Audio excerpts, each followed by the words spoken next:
नमस्कार दोस्तों, मैं ज्ञान सिंह। खबरों की दुनिया में आपका स्वागत है।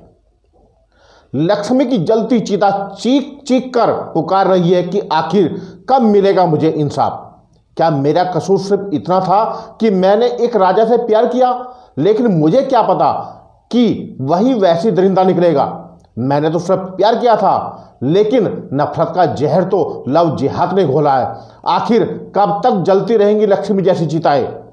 कब थमेगा ये घिनौना खेल जिसमें इंसान को धर्म के नाम पर इंसानियत को खत्म किया जा रहा है? लेकिन न जाने कितनी लक्ष्मी आज भी लव जिहादियों के कब्जे में है, और धर्म परिवर्तन और धर्म की आड़ में आखिर कौन सा खेल खेला जा रहा है?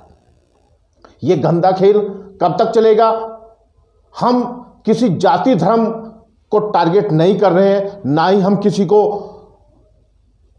जाति धर्म के नाम पर बदनाम करने की कोशिश कर रहे हैं। हमारा सब मकसद इतना है कि आखिर क्यों रईस ने अपना नाम राजा रखा। फांसी के फंदे पर लटक कर अपनी जान देने वाली लक्ष्मी ने कभी सपने में नहीं सोचा था कि जिस राजा से वह प्यार कर रही है वो एक लव जिहादी निकलेगा। इस रास्ते पर चलकर उसको मौत मिलने वाली है, ये उसने सपने में भी नहीं सोचा था। लेकिन इस राजा उर्फ रईस को तो पुलिस ने पकड़ लिया, लेकिन वो कब पकड़े जाएंगे जिन्होंने नाम बदलकर पछादून के अंदर 200 से अधिक लक्ष्मियों को अपने प्रेम जाल में फंसा रखा है? आखिर उनको कब मिलेगी आज़ादी? आइए देखते हैं विकासनगर से जुड़ी हुई ये खास खबर।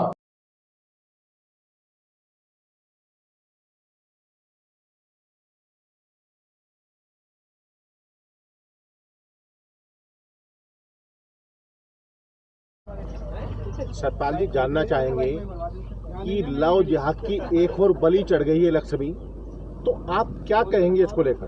देखिए, टिमली गांव हमेशा से ही ऐसे निशानों पर रहा है। पहले भी वहाँ जो इस लड़की ने आज जैसे बताया जा रहा आत्महत्या की, लेकिन हमें लगता है आत्महत्या हो सकता है कि उसने हत्या की हो, वो तो जांच का विषय बाद में चल जाएगा पता उसका। इससे पहले उसके भाई को भी मुस्लिम बनाया गया था।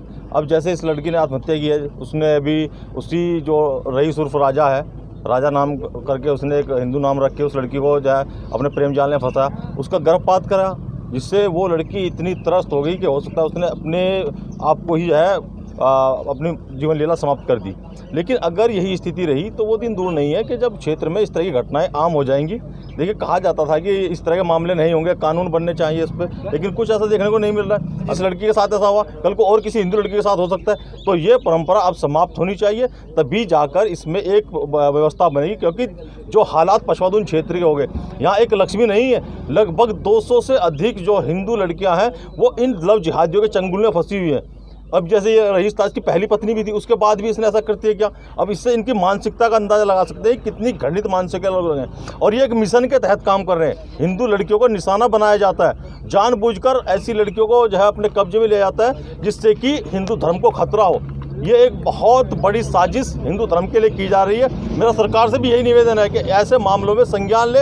ऐसा नहीं कि आप हिंदुत्व के नाम पर सत्ता में आई हैं, लेकिन हिंदुत्व के लिए कोई दायित्व नहीं बन पा रहा है। पाल जी, मुझे अच्छी तरह याद है कि जब उस लड़के को यहाँ पर मुस्लिम बनाया गया था, उस समय भी आपने बहुत जोर शोर से आवाज़ उठाई थी, लेकिन वो आवाज़ फिर कहीं ना कहीं दब गई थी। देखिए, उसमें क्या हुआ था कि हम लोगों ने कहा था कि भैया मुस्लिम बनाया गया है, इसमें काफ़ी लोग शामिल थे, उसे फंड दिया गया था इकट्ठा करके।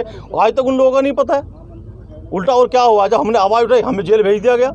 तो ये व्यवस्था बना दी गई कि अगर कोई भी आवाज़ उठाता है उसी के खिलाफ मुकदमे दर्ज किए जाते हैं, उसे जेल भेज दिया जाता है। हम आज भी इस चीज़ों का, भाजपा की सरकार है और ऐसे में भाजपा के विधायक हैं, वो दावा करते हैं कि हम हिंदुत्व की रक्षा करेंगे, लेकिन ऐसे में क्या है, कहाँ है रक्षा? आप देख सकते हैं कि कल से प्रकरण चल रहा है, ना हमारे विधायक को उसका कोई जानकारी है, ना हमारे सांसद को जानकारी है, ना ही किसी ऐसे सत्ता पक्ष के व्यक्ति ने परिजनों से संपर्क किया, ना यहाँ आके कोई पैरवी की। इससे आप अंदाजा लगा सकते हैं कि हिंदुत्व महज एक जुमला है, सत्ता में आने का तरीका। इससे ज़्यादा और कुछ नहीं कहूँगा मैं।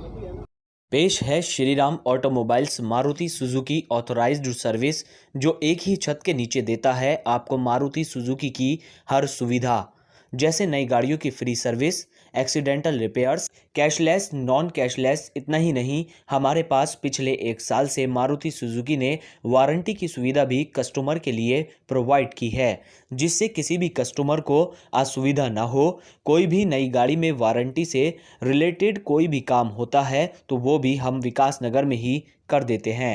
बता दें कि Maruti Suzuki authorised service Shri Ram automobiles जो देता है उसमें हम क्वालिटी से कोई भी समझौता नहीं करते, इसीलिए कस्टमर भी हम पर भरोसा करता है। कस्टमर का भरोसा ही Maruti Suzuki authorised service Shri Ram automobiles की पहचान है।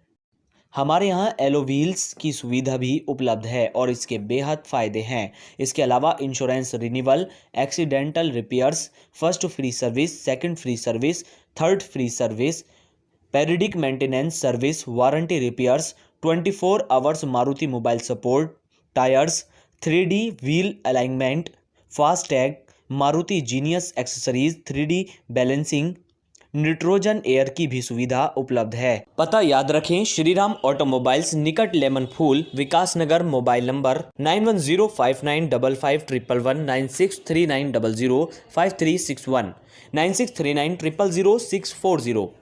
हम लोग यहाँ पर मारुति की जो सर्विसेज हैं, मारुति सुजुकी गाड़ियों की, हम लोग उसमें हर तरह की सर्विस प्रोवाइड करते हैं। जैसे नई गाड़ियों की फ्री सर्विस, आपकी उनकी पेड सर्विस होती है। बॉडी शॉप यानी एक्सीडेंटल रिपेयर्स, जिस तरह का भी काम हो, कैशलेस, नॉन कैशलेस। फिर अभी हमारे पास पिछले 1 साल से मारुति ने हमें वारंटी की सुविधा भी कस्टमर्स के लिए प्रोवाइड करी है, जिससे कस्टमर